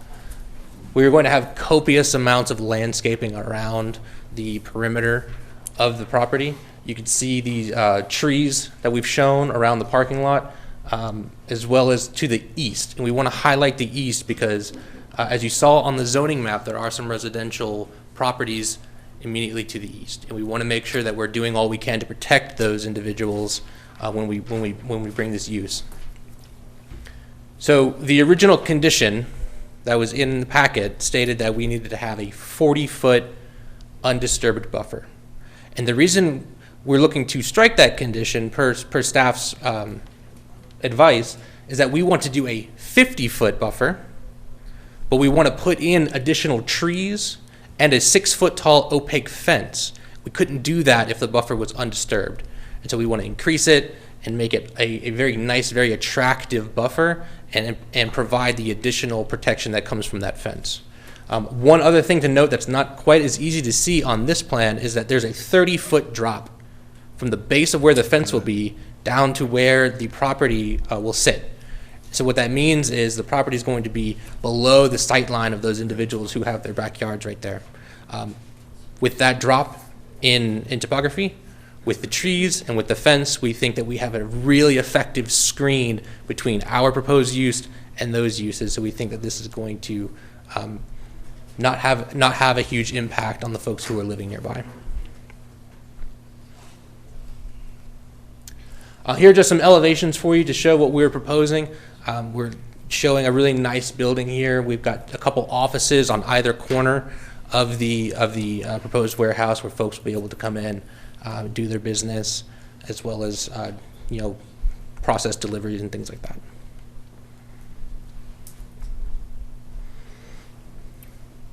And I think that's all I've got for you all this evening. One thing I want to note about our buffer is that we are increasing what staff has recommended, but we're also at the same time complying with the zoning ordinance.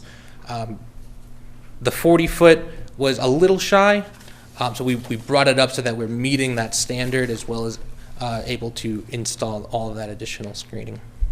But with that, I'll take any questions you all might have. Okay, at this time, we're going to have a public hearing on this matter. Is there anyone here who would like to speak in favor of applicant's request? Anybody like to speak in favor of? Anybody in opposition to? Anybody opposed? Sir, you got 2 minutes if there's anything you would like to add. Commissioner Reeves.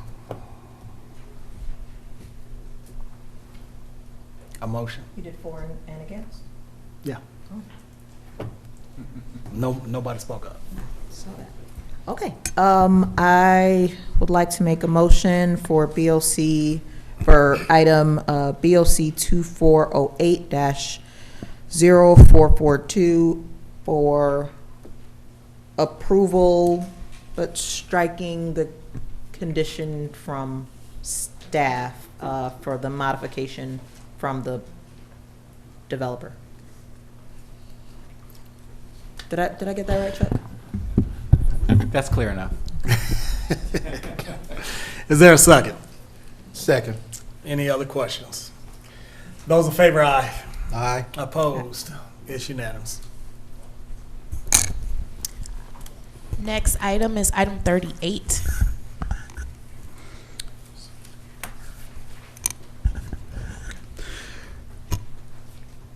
Chairman and Commissioners, want to note item 38 is BOC 24080443. This is a future land use map amendment for property located at 6857 Mount Zion Boulevard in Morrow, Georgia.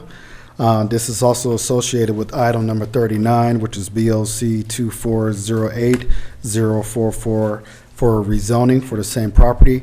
Want to make mention and note that the applicant has mentioned that they would like to defer this particular request until the November 19th Board of Commissioners meeting for further consideration.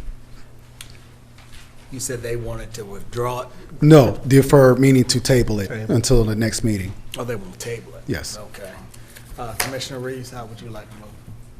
They want to table it and take it off of the agenda until November the 19th will be the next November Board of 19th. So I make a motion to accept their tabling. referral. No, you're going to table. You No, make a okay. motion to table. I make a motion to table item BOC 2408-0443.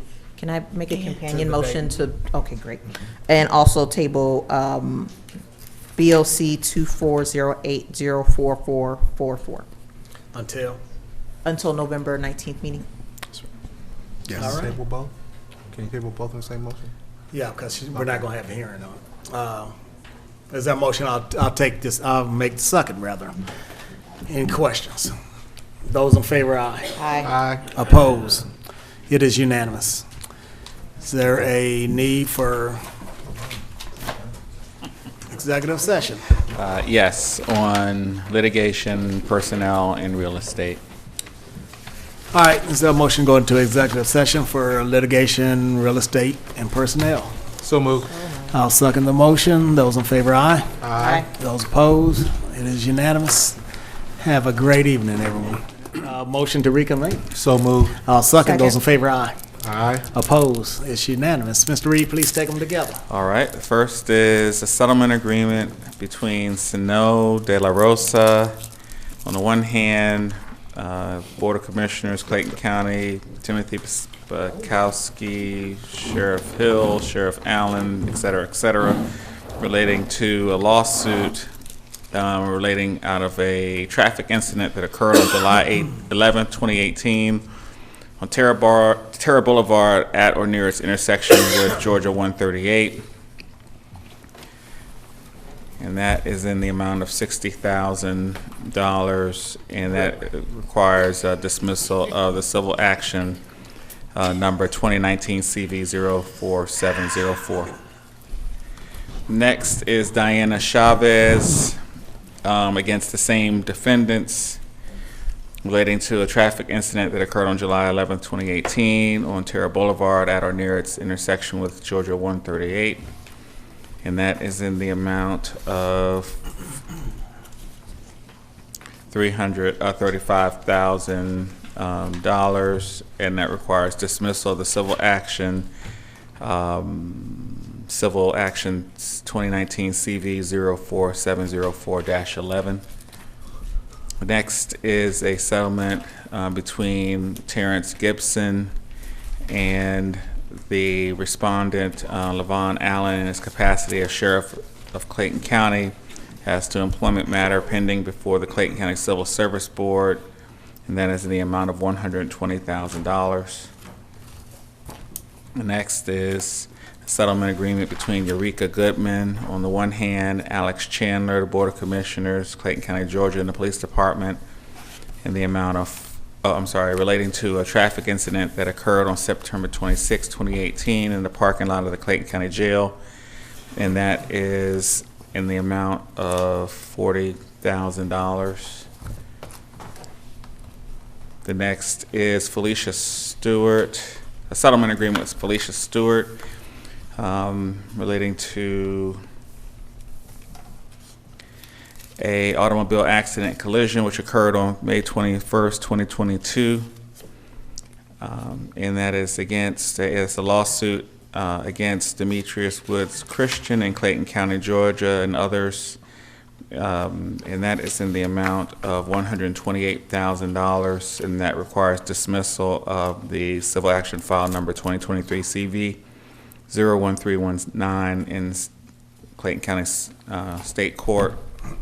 And finally, a settlement agreement between the county and Target, and that is relating to ongoing opioid litigation. The total settlement amount is $14 million, but some portion of that will be distributed based on the schedule that's been approved for distribution through various participating political subdivisions, and authorizing the Chief Financial Officer to amend the budget to reflect the appropriate revenue source and expenses required under the terms of the respective agreements. Is there a motion to approve? So moved. Is there a second? Second. Second by Commissioner Hambrick. Are there any questions on any of the items? Those in favor, aye. Aye. Opposed?